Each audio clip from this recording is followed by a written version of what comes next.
नागपंचमी कब है? देखें सही डेट और पूजा का शुभ मुहूर्त, जाने इस दिन क्या करें क्या नहीं। नागपंचमी सावन महीने के शुक्ल पक्ष की पंचमी को कहते हैं। नागपंचमी इस साल 9 अगस्त को मनाई जाएगी। इस दिन नाग देवता की पूजा की जाती है और भगवान शिव का जलाभिषेक किया जाता है। इस नागदेवत को दूध और लावा चढ़ाकर उनकी पूजा की जाती है। कुछ लोग नागपंचमी के दिन व्रत भी करते हैं। आइए जानते हैं किस दिन मनाई जाएगी नागपंचमी और देखें इस दिन क्या करें क्या नहीं। नागपंचमी श्रावण मास के शुक्ल पक्ष की पंचमी तिथि को मनाई जाती है। अब की बार नागपंचमी 9 अगस्त को है। इस दिन भगवान शिव के गण माने जाने वाले नाग देवता की घर घर में पूजा की जाती है। मान्यता है कि इस दिन नाग देवता की पूजा करने से आपका धन बढ़ता है और सर्पदंश का भय दूर होता है। ऐसा कहा जाता है कि इस दिन भगवान शिव बहुत ही प्रसन्न मुद्रा में होते हैं और भक्तों की हर मनोकामना पूरी होने का आशीर्वाद देते हैं। इस साल नागपंचमी के दिन कई अद्भुत संयोग बन रहे हैं, जिससे इस पर्व की शुभता और बढ़ रही है। इन शुभ संयोग के बीच में भगवान शिव की पूजा अर्चना करने से आपको समस्त कष्टों से मुक्ति मिलती है। आइए जानते हैं नागपंचमी की सही डेट, शुभ मुहूर्त और पूजा विधि। नागपंचमी की सही डेट। नागपंचमी पंचांग के अनुसार 9 अगस्त को मनाई जाएगी। श्रावण मास की शुक्ल पंचमी पर यह त्योहार मनाया जाता है। इस दिन नाग देवता की पूजा करने और रुद्राभिषेक करने का खास महत्व होता है। सावन महीने की शुक्ल पक्ष की पंचमी का आरंभ 8 अगस्त को मध्यरात्रि 12:37 से होगा। इसका समापन 9 अगस्त को रात को 3:15 से होगा। इस तरह उदया तिथि के अनुसार नागपंचमी का त्योहार 9 अगस्त को धूमधाम से मनाया जाएगा।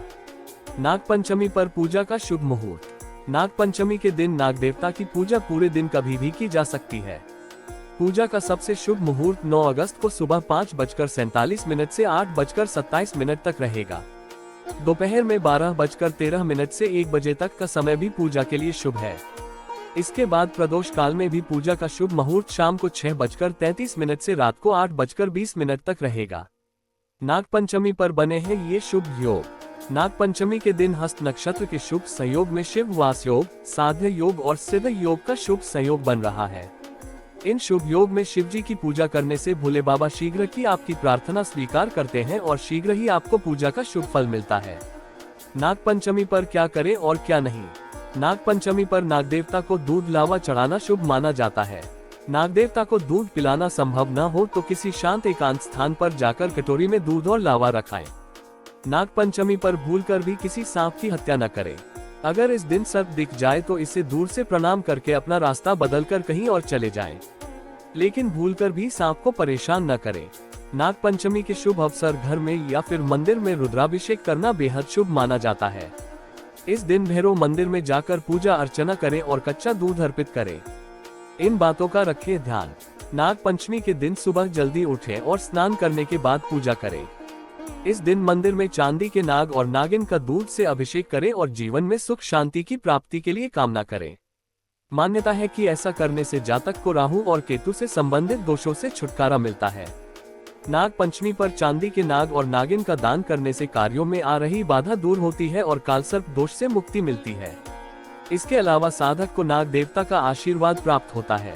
नाग पंचमी के अवसर पर पूजा के दौरान नाग देवता को दूध अर्पित करें। इससे भय दूर होता है और परिवार के सदस्यों को सुख शांति की प्राप्ति होती है। नाग पंचमी के दिन नाग देवता और शिवलिंग पर दूध अर्पित करने के लिए तांबे के धातु से बने पात्र का प्रयोग नहीं करना चाहिए। दूध चढ़ाने के लिए पीतल से बने पात्र को अच्छा माना जाता है। इसके अलावा नुकीली चीजों के इस्तेमाल से दूर रहें। ऐसा करना हानिकारक हो सकता है और इससे नाग देवता क्रोधित हो सकते हैं। नाग पंचमी का त्योहार हमारी परंपरा और संस्कृति से जुड़ा है। नागों के साथ जहां तमाम रहस्य जुड़े हैं, वहीं ये जीवन की रक्षा करने वाले भी माने जाते हैं। नाग पंचमी पर विधिवत पूजन करने से इन देवता की कृपा मिलती है। साथ ही व्रत कथा सुनने का भी विधान है। यहाँ देखें नाग पंचमी की व्रत कथा। नाग पंचमी सनातन धर्म का एक विशेष त्योहार है, जिसे हर कोई बेहद श्रद्धा और आस्था के साथ मनाता है। ये पर्व नाग देवता को समर्पित होता है। इस साल नाग पंचमी 9 अगस्त को मनाई जा रही है। इस दिन शुभ मुहूर्त में नागों की पूजा करने से विशेष फल की प्राप्ति होती है। नाग पंचमी की व्रत कथा। प्राचीन काल में एक सेठ जी थे जिनके 7 पुत्र थे और 7 के विवाह हो चुके थे। सबसे छोटे पुत्र की पत्नी श्रेष्ठ चरित्र की और सुशील थी, परंतु उसके भाई नहीं था। एक दिन उस घर की बड़ी बहू ने घर लीपने के लिए पीली मिट्टी लाने के लिए सभी बहुओं को साथ चलने को कहा तो सभी एक साथ दलिया और खुरपी लेकर मिट्टी खोदने के लिए निकल पड़ी। जब बहुएं मिट्टी खोद रही थी तभी वहां एक सर्प निकला, जिसे बड़ी बहू खुरपी से मारने लगी। ये देखकर छोटी बहू ने उसे रोका और कहा, इसे मत मारो, ये बेचारा निरपराध है। ये सुनकर बड़ी बहू ने उसे नहीं मारा। तब वो सांप एक और जा बैठा। तब छोटी बहू ने उससे कहा, मैं अभी लौट कर आती है, तुम यहाँ से जाना मत। इतना कहकर वह सबके साथ मिट्टी लेकर घर चली गई और कामकाज में फंसकर सर्प से जो वादा किया था वो उसे भूल गई।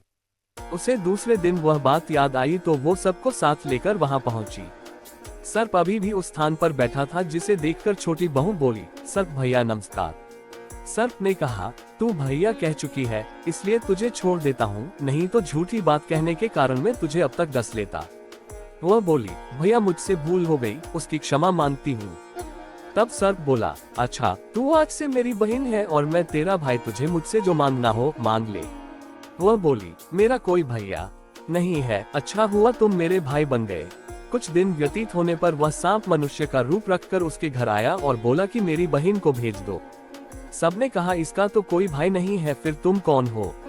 तो वह बोला, मैं दूर के रिश्ते में इसका भाई हूँ, बचपन में ही बाहर चला गया था। उसके विश्वास दिलाने पर परिवार के लोगों ने छोटी को उसके साथ भेज दिया। उसने मार्ग में बताया कि मैं वही सर्प हूँ, इसलिए तू डरना मत और जहाँ चलने में कठिनाई हो वहाँ मेरी पूंछ पकड़ लेना। छोटी बहू ने वैसा ही किया और इस प्रकार वह उसके घर पहुँच गई। सर्प के घर के धन ऐश्वर्य को देखकर वह चकित हो गई। इस तरह से वो उसके घर में रहने लगी।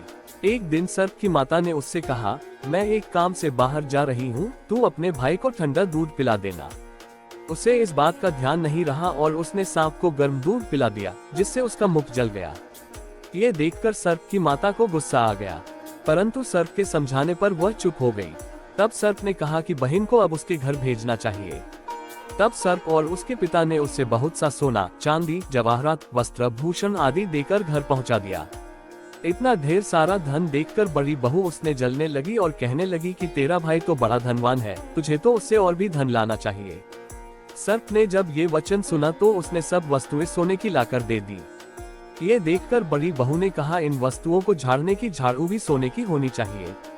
तब सर्प ने झाड़ू भी सोने की लाकर दे दी। सर्प ने छोटी बहू को हीरा मणियों का एक अद्भुत हार दिया, जिसकी प्रशंसा उस राज्य की रानी ने भी सुनी और वो राजा से बोली कि सेठ की छोटी बहू का हार मुझे चाहिए। राजा ने मंत्री को हुक्म दिया कि उससे वह हार तुरंत ही ले आओ। मंत्री ने सेठ जी से जाकर कहा कि महारानी जी छोटी बहू का हार पहनेंगी, वह हमें दे दो। सेठ जी ने डर के कारण छोटी बहू से हार लेकर उन्हें दे दिया।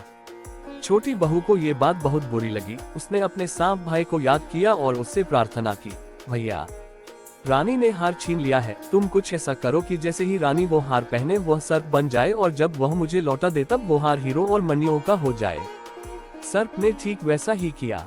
जैसे ही रानी ने हार पहना वैसे ही वह सर्प में बदल गया। ये देखकर रानी चीख पड़ी और डर गई। ये देखकर राजा ने सेठ के पास खबर भेजी कि छोटी बहू को तुरंत भेजो। सेठ जी स्वयं छोटी बहू को लेकर राजा के दरबार में उपस्थित हुए। राजा ने छोटी बहू से पूछा, तूने क्या जादू किया है, मैं तुझे दंड दूंगा। छोटी बहू बोली, राजन धृष्टता क्षमा कीजिए, ये हार ही ऐसा है कि मेरे गले में हीरो और मणियों का रहता है और अगर इसे कोई और पहनता है तो ये उसके गले में सर्प बन जाता है। ये सुनकर राजा ने वह सर्प बना हार उसे देकर कहा, अभी पहन कर दिखाओ।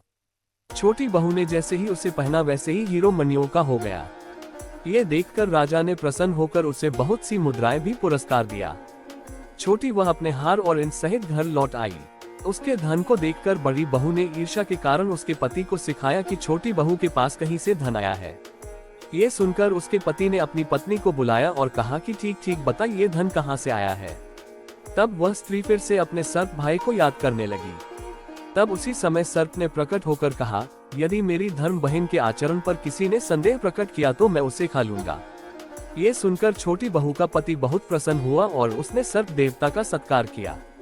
कहते हैं उसी दिन से नागपंचमी का त्योहार मनाया जाता है और स्त्रियां सांप को भाई मानकर उसकी पूजा करने लगी। नागपंचमी की कहानी। नागपंचमी की पौराणिक कथा के अनुसार पांडवों के अर्जुन के पौत्र और राजा परीक्षित के पुत्र जन्मेजय ने नागों से बदला लेने और उनके वंश के विनाश के लिए एक यज्ञ किया। वह नागू से अपने पिता राजा परीक्षित की मृत्यु तक्षक नामक सांप के काटने की वजह होने का बदला लेना चाहता था। उनके इस यज्ञ को ऋषि जरत्कारु के पुत्र आस्तिक मुनि ने रोका था और नागू की रक्षा की थी। ये तिथि सावन की पंचमी मानी जाती है। सांपों को शीतलता देने के लिए उन्होंने उनके शरीर पर दूध की धार डाली थी। तब नागू ने आस्तिक मुनि से कहा कि पंचमी को जो भी उनकी पूजा करेगा उसे कभी भी नागदंश का भय नहीं रहेगा। तभी से श्रावण मास की शुक्ल पक्ष की पंचमी तिथि को नाग पंचमी मनाई जाती है। नाग पंचमी की पूजा कैसे करें? नाग पंचमी पर भगवान शिव के प्रिय नाग देवता की पूजा होती है। इसके लिए घर के दरवाजे के दोनों तरफ नाग की आशा करता हूँ कि आपको ये हमारी वीडियो जरूर पसंद आई होगी। अगर आपको ये हमारी वीडियो पसंद आई हो तो हमारे चैनल को सब्सक्राइब करके बेल आइकन जरूर दबाएं और लाइक शेयर कमेंट जरूर करें और अपने दोस्तों परिवारजनों के साथ भी शेयर करें। भगवान भोलेनाथ की कृपा आप सभी पर बनी रहे और कमेंट में हर हर महादेव जरूर लिखें। हर हर महादेव।